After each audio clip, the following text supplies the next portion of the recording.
कभी द्रोणाचार्य और भीष्म का सामना कर्ण से होता तो नतीजा क्या होता? क्या वे दोनों अपने दिव्यास्त्रों से सूर्यपुत्र कर्ण के कवच को भेद पाते? क्या भीष्म और द्रोण कर्ण से अधिक पराक्रमी साबित होते?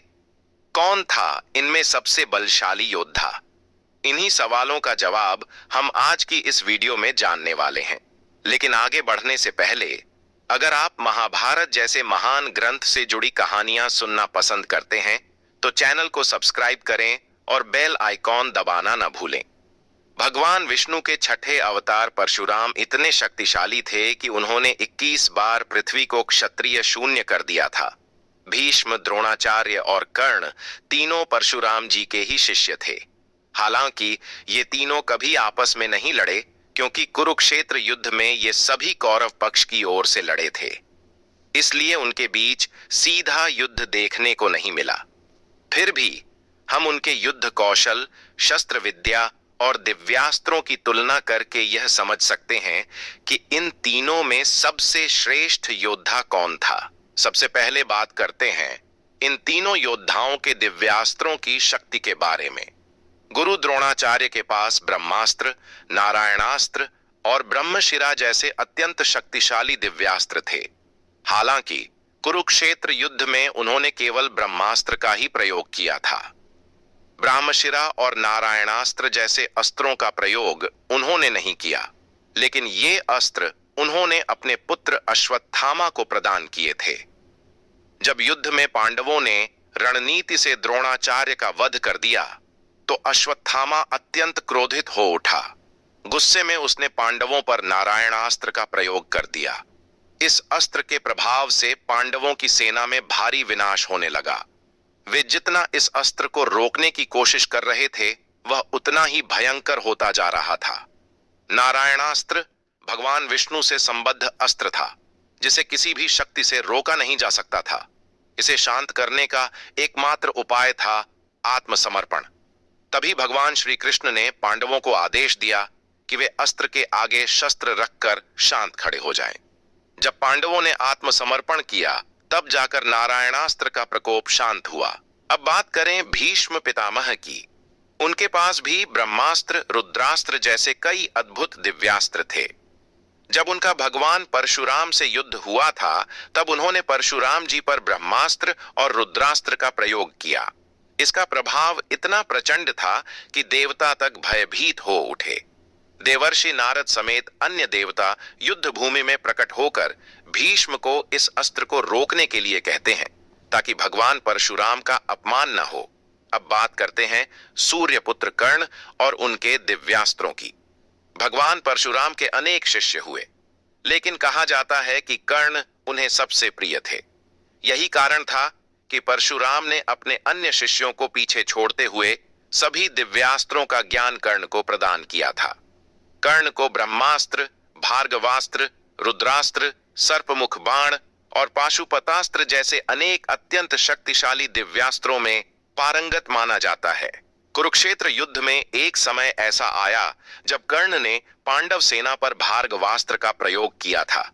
इस अस्त्र का प्रभाव इतना विनाशकारी था कि पांडवों की सेना में हाहाकार मच गया। देखते ही देखते इस अस्त्र ने पांडवों की एक पूरी अश्वनी सेना का संहार कर डाला। कर्ण द्वारा छोड़े गए एक विशेष कवकेश अस्त्र से अर्जुन की जान को खतरा उत्पन्न हो गया था। इस पर भगवान श्री कृष्ण ने अर्जुन को युद्ध भूमि से कुछ देर के लिए बाहर ले जाकर उसकी रक्षा की। टीवी धारावाहिकों में यह दिखाया जाता है कि कर्ण अर्जुन के साथ युद्ध के समय ब्रह्मास्त्र का प्रयोग करना भूल गए थे, लेकिन यह बात सत्य नहीं है। इतिहास और ग्रंथों के अनुसार कर्ण ने अर्जुन के साथ युद्ध के दौरान कई बार ब्रह्मास्त्र का प्रयोग किया था। इसके अलावा कर्ण के पास एक अत्यंत शक्तिशाली अस्त्र था, सर्पमुख बाण। इस अस्त्र का प्रयोग कर्ण ने अर्जुन के विरुद्ध युद्ध में किया था और यह इतना घातक था कि इससे अर्जुन का वध लगभग निश्चित हो गया था। लेकिन ऐन समय पर भगवान श्री कृष्ण ने अर्जुन के रथ को अपने पैर से नीचे दबा दिया, जिसके कारण बाण अर्जुन के सिर की बजाय मुकुट पर लगा और उसका जीवन बच गया। कहा जाता है कि कर्ण का वह पाशुपतास्त्र इतना भयावह था कि देवताओं के राजा इंद्र तक उससे भयभीत हो गए थे। अब बात करते हैं कर्ण के पास मौजूद एक और दिव्यास्त्र वज्रास्त्र के बारे में। बहुत से लोगों को यह भ्रांति है कि द्वापर युग में केवल अर्जुन को ही पाशुपतास्त्र का ज्ञान था, लेकिन यदि महाभारत ग्रंथ को ध्यान से पढ़ा जाए तो स्पष्ट होता है कि कर्ण को भी पाशुपतास्त्र का संपूर्ण ज्ञान था। हालांकि कर्ण ने कभी भी युद्ध में पाशुपतास्त्र का प्रयोग नहीं किया। संभवतः उसकी विनाशक क्षमता के कारण या फिर नीति के अनुसार यह भी उसकी युद्ध नीति और चरित्र की एक विशेषता मानी जा सकती है। अब बात करते हैं इन तीनों महान योद्धाओं के युद्ध कौशल की। भीष्म पितामह इतने महान योद्धा थे कि स्वयं भगवान परशुराम जैसे परम पराक्रमी योद्धा भी उन्हें युद्ध में पराजित नहीं कर पाए थे। कुरुक्षेत्र युद्ध में वे कौरवों के पहले सेनापति बने।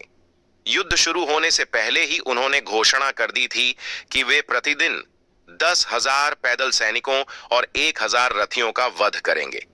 और सच में यदि भीष्म पितामह ने अपने संपूर्ण दिव्यास्त्रों का प्रयोग किया होता तो वे अकेले ही 1 महीने के भीतर समस्त पांडव सेना का अंत कर सकते थे। कुरुक्षेत्र में उनके द्वारा मचाए गए विध्वंस ने यहां तक कि भगवान श्री कृष्ण को भी अपनी प्रतिज्ञा भंग कर शस्त्र उठाने पर विवश कर दिया था।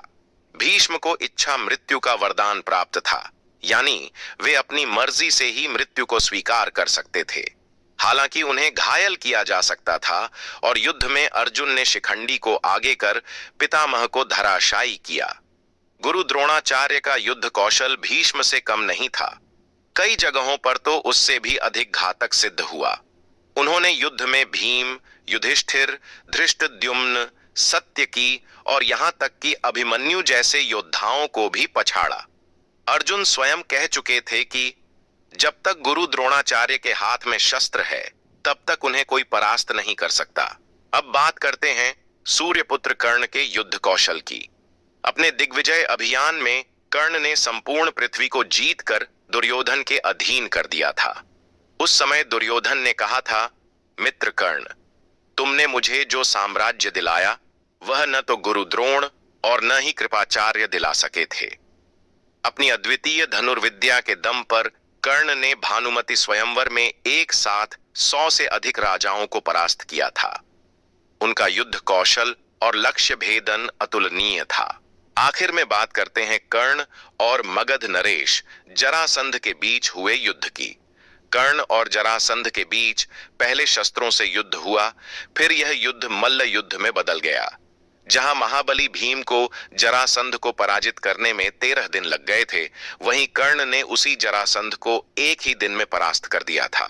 यह कर्ण की शारीरिक शक्ति और युद्ध कौशल का स्पष्ट प्रमाण है। कुरुक्षेत्र युद्ध में भी कर्ण ने पांडवों के साथ एक एक कर भयंकर युद्ध किए और उन्हें बार बार पराजित किया, लेकिन हर बार उसने उन्हें जीवन दान दे दिया। सर्प मुख बाण से तो वह अर्जुन को लगभग मार ही चुका था, लेकिन उस निर्णायक क्षण पर भगवान श्री कृष्ण ने अर्जुन की रक्षा कर ली। असल में जब तक कर्ण के हाथ में शस्त्र था उसे कोई भी पराजित नहीं कर सकता था। इसलिए युद्ध भूमि में जब कर्ण का रथ पहिया कीचड़ में फंस गया और वह शस्त्रहीन हो गया, तभी अर्जुन ने छल पूर्वक उसका वध किया, श्री कृष्ण की प्रेरणा से। दोस्तों, कर्ण, भीष्म और द्रोणाचार्य तीनों ही अपने समय के अद्वितीय और अद्भुत योद्धा थे। उनकी अपार शक्तियों के कारण ही कुरुक्षेत्र युद्ध को इतना व्यापक, भीषण और ऐतिहासिक माना गया। लेकिन कर्ण के पास एक ऐसी शक्ति थी जो उसे औरों से अलग बनाती थी, उसका दिव्य कवच और कुंडल। जब तक वह कवच कुंडल उसके साथ थे, भीष्म और द्रोणाचार्य जैसे योद्धा भी उसे पराजित नहीं कर सकते थे। एक बार स्वयं भगवान श्री कृष्ण ने अर्जुन से कर्ण की शक्ति के विषय में एक अद्भुत बात कही थी। श्री कृष्ण ने कहा, अर्जुन, युद्ध में कर्ण के समान शक्तिशाली योद्धा केवल देव सेनापति कार्तिकेय ही हो सकते हैं। उसके सामने कोई भी योद्धा टिक नहीं सकता था। फिर श्री कृष्ण ने आगे कहा, सौभाग्य से उसका पूर्ण बल घटोत्कच पर खर्च हो गया और उसका दिव्य कवच कुंडल छल से इंद्र ने छीन लिए। यदि कर्ण के पास वह कवच कुंडल होते तो देवता और राक्षस भी मिलकर उसे पराजित नहीं कर सकते थे। यहां तक कि अर्जुन, यदि तुम अपना गांडीव उठाते और मैं स्वयं अपना सुदर्शन चक्र लेता, तब भी हम दोनों मिलकर कर्ण को परास्त नहीं कर पाते। इसलिए सोचिए, यदि कर्ण के पास उसका कवच और कुंडल होते तो पितामह भीष्म और गुरु द्रोणाचार्य जैसे महायोद्धा भी उसे परास्त नहीं कर सकते थे। तो दोस्तों, अब आप ही बताइए, आपकी नजर में कर्ण, भीष्म और द्रोणाचार्य, इन तीनों में सबसे शक्तिशाली योद्धा कौन था? अपना जवाब कमेंट में जरूर दीजिए। अगर आपको यह वीडियो पसंद आया हो तो लाइक करें, शेयर करें और ऐसे ही और ऐतिहासिक और प्रेरणादायक वीडियो के लिए चैनल को सब्सक्राइब करें।